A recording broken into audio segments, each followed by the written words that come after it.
What's good? What's good? It's the one and only, but what do I know? Boxing coming back at y'all with another one, man. So we got Xander Zayas in the news, man, and he's talking. All right, he's starting to feel himself. He's starting to want. He's one of those big names, man. Rightfully so. And he's calling out the big guys. He has called out Vergil Ortiz, and proclaiming that he took the easier route. All right, now listen. I'm gonna let you hear from the horse's mouth. Okay, go ahead. The fight, they gave me an hour to answer to the call. We answered right away, and I feel like I needed to go on social media and let the fans know that the fight was offered and that I accepted. So in case he went back and said, oh no, Xander didn't accept, or we offer it to Xander, I needed the fans to know that I accepted first and that I was the one that said yes. But we also knew that he had other options, and he went the safer route. I mean, fighting a former world champion, if he wins, he beat a former world champion. If he loses to the former world champion.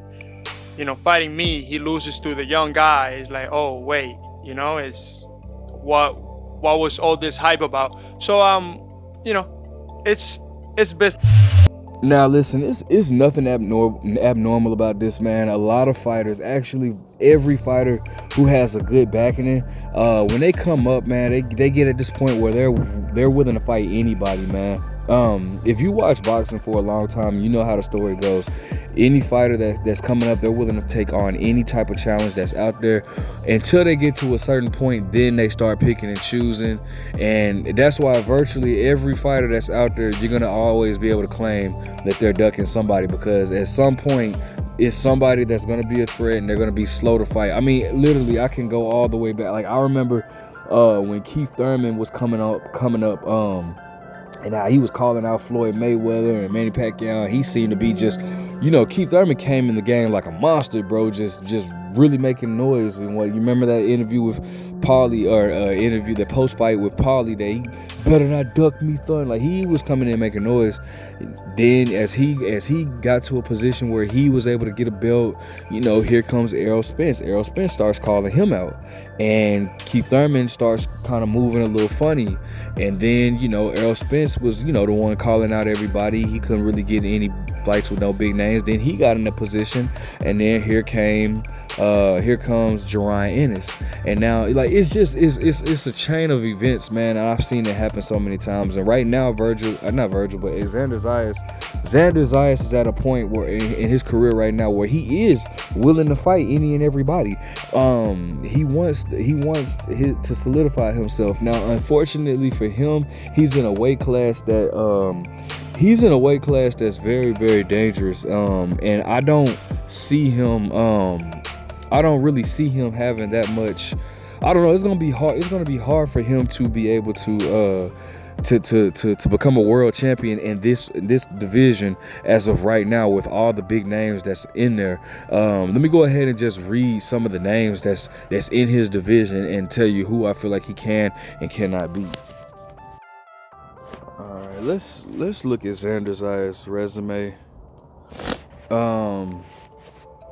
21-0 with 13 knockouts, good record. You know, up and coming. You know, he's up and coming. You know, let's see here. I hate when they do these pop-ups. Like, so if I'm being honest, I mean, it's really nobody aside from my guy DeMarcus Layton. And that's just because I know DeMarcus personally. But, you know, he hasn't really fought anybody. I mean, Patrick Teixeira, you know, I give him credit for Patrick Teixeira, who was a former titleist. You know, he held, I believe he held the WBO at 154. I mean, besides him, but I never thought highly of Patrick Teixeira as well. Besides him, I mean, I don't really see anybody on his resume that is prepared, that makes me believe that he's prepared for the likes of a Vergil Ortiz. And, you know, I mean, matter of fact, let me look at let's take a look at the whole 154-pound division to see, like, where I would rank him. Let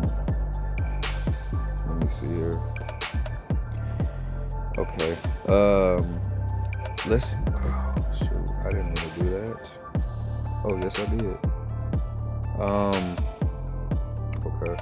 All right. So let's look at the 154-pound division, and I'll tell you each fighter. I'm gonna name off each fighter that I think would beat Xander Zayas at this point. Xander, he's a good fighter. Don't let this video make you don't mistake me for saying like that he's not a good fighter. He's a good fighter.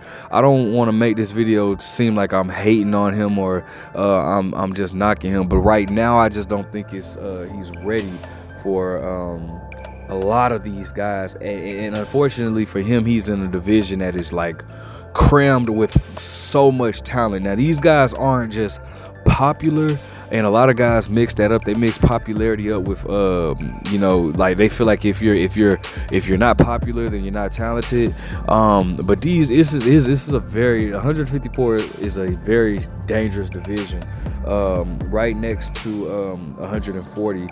But you got background, the dude that stopped Tim Tszyu.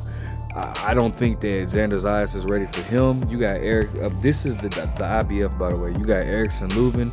I would love to see that fight, but I don't think that he's ready for Erickson Lubin. I think Erickson Lubin is more experienced than Xander Zayas. You got Josh Kelly. I think he could beat Josh Kelly. You got Xander Zayas at rank number 5. You got Jesus Ramos, who's ranked number 8 in the IBF. That's a great fight right there. I would. I think that Jesus Ramos is a bit more battle tested, but you know, I think that's a good fight. But I think that Jesus Ramos would beat him. I think that's a great fight though. You got Sergey Boachuk. That's another very good fight. I'm not sure if Xander is ready for that, man. That like the type of risk that you will have to put yourself in front of to beat these guys is very high. You got Tim Tszyu, who didn't have a good 2024, but I think it depending on he fights Joey Spencer, which, you know, I'm a fan of Joey Spencer. I like Joey Spencer a lot, but you know, I don't know. We'll just see where his head is at. I'm gonna leave that questionable right now. You got Charles Conwell, who is a dog, man. That'd be a great fight. I'd love to see him and Charles Conwell talking about Xander Zayas. You got yeah, man. You got, I don't know why they still got Julian J. Rock Williams, but you got Terrence Crawford. Hey, I think we all can be in agreement to knowing that he ain't no way he's ready for no damn Terrence Crawford. You got Sebastian Fundora. That's a really good fight. You got you know, Sebastian Fundora is battle tested. You got Vergil Ortiz, who he spoke on this video. I don't think he's ready for Vergil Ortiz at all. You got Israel Madrimov. I don't think he's ready for Israel Madrimov. You know, it's a lot of dangerous fighters over here that I just don't think that he's I don't think that he's ready for, in my opinion. And again, don't take this as any type of slander. Don't take this as, oh, you're hating. And all. I'm not hating. I'm just being realistic. Right now, I think it's a bit too soon for not Vergil Ortiz, but Xander Zayas. But shout out to him, man. They just got to keep building him. I think he's maybe a few years away from getting the title shot. But you know, I'm glad that he's putting himself in the mix. I mean, the dude he does seem like to be a really good fighter. We just got to see what it's like when he's battle tested. He's not battle tested yet, in my opinion. And I don't know what's gonna happen, because it's, man, he's in a division where it's gonna be tested. He's gonna be tested. He has to be tested if he wants to become a world champion. You know what I'm saying? So I can't wait to see what he has to offer, man. I'm very interested in what he has and what his career is going to be like. So, you know, hey, man, shout out to him. Let him keep calling. But right now, I think he should take the fights of like a Josh Kelly, I think I saw Brandon Adams in there somewhere on one of the rankings. Let him take some of those type of fights before, you know, stepping up and fighting like maybe a Sergey Boachuk or something like that. You know, that's just my thoughts on it. Right? Let me know what you guys think. Make sure you guys like, comment, subscribe. But what do I know?